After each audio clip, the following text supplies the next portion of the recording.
Have you ever met someone who felt like your soulmate, but for some reason you just couldn't be with them? Maybe the timing was off, or life kept getting in the way. It feels confusing, even painful. But what if that connection wasn't meant to stay, only to awaken something deep inside you? In this video, we'll explore why the universe or your own unconscious mind might send someone into your life not to love forever, but to help you grow. Let's uncover the hidden purpose behind these unforgettable, untouchable bonds. 1. The mirror effect. They reflect your inner self. Sometimes the person you can't be with is not just a random connection, they're a mirror. According to Carl Jung, we all carry unconscious parts of ourselves, called the shadow. These are traits, emotions, or desires we don't fully see or accept in ourselves. When someone enters our life and stirs deep emotions, it's often because they reflect something hidden inside us. You may feel drawn to their confidence, kindness, or even their flaws, because those are parts of you that want to be seen, healed, or embraced. This person acts like a mirror, showing you what you long for, what you've denied, or what you're missing. It's not about the other person, it's about what they awaken within you. That's why the connection feels so intense. You're not just seeing them, you're seeing yourself through them. And sometimes they show you a version of yourself you didn't even know existed. 2. Soul contracts and karmic lessons. Some people come into your life not to stay, but to shift something deep within you. Spiritually speaking, it's believed we make soul contracts before we're born, agreements with certain souls to meet in this lifetime and help each other grow. These people may show up as lovers, friends, or even brief encounters that leave a lifelong impact. Carl Jung didn't talk about soul contracts directly, but he did believe that life gives us the experiences we need to become whole. These painful connections can trigger the process Jung called individuation, the journey of becoming your true, complete self. So when the universe sends you someone you can't be with, it may not be a mistake. It might be part of a bigger plan.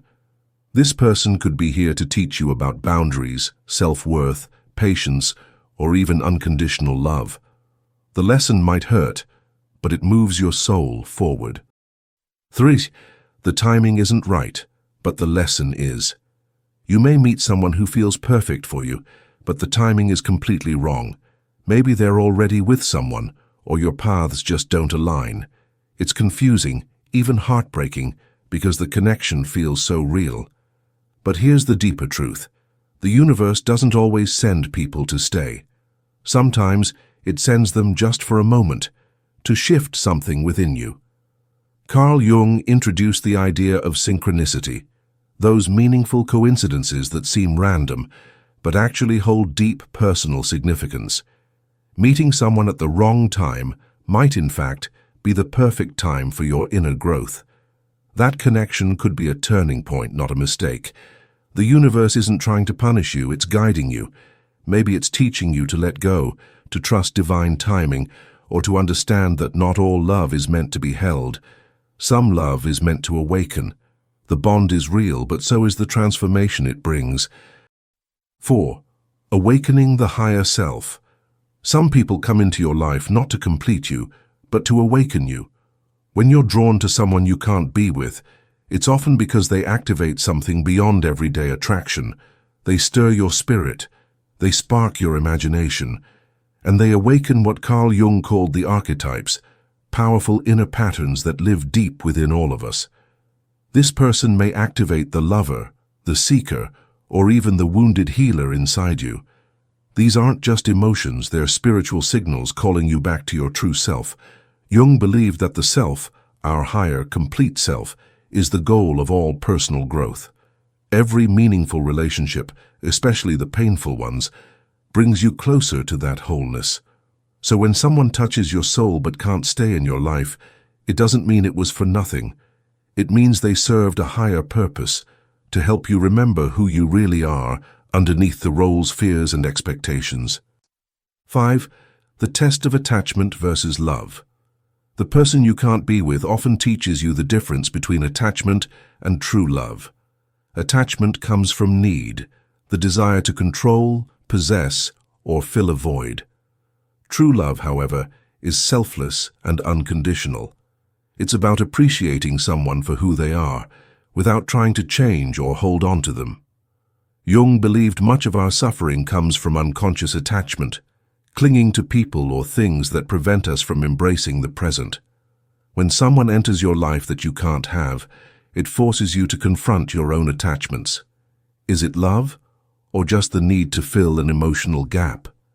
This person serves as a mirror for your unconscious patterns.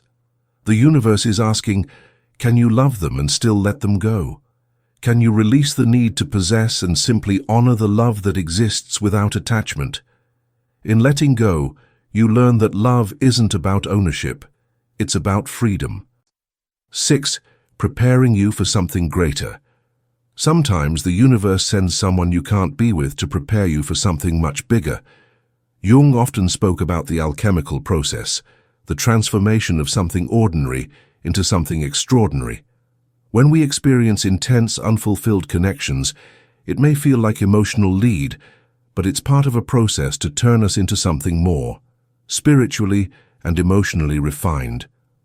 This person may not be meant to stay, but they are helping you shed parts of yourself that no longer serve you. They might trigger growth that prepares you for a deeper, more aligned love in the future. While the pain can feel real, it's a necessary step toward your soul's evolution. By facing these intense experiences, you open yourself to the possibility of a relationship that honors your growth, your independence, and your true self. 7. Not every connection is meant to last.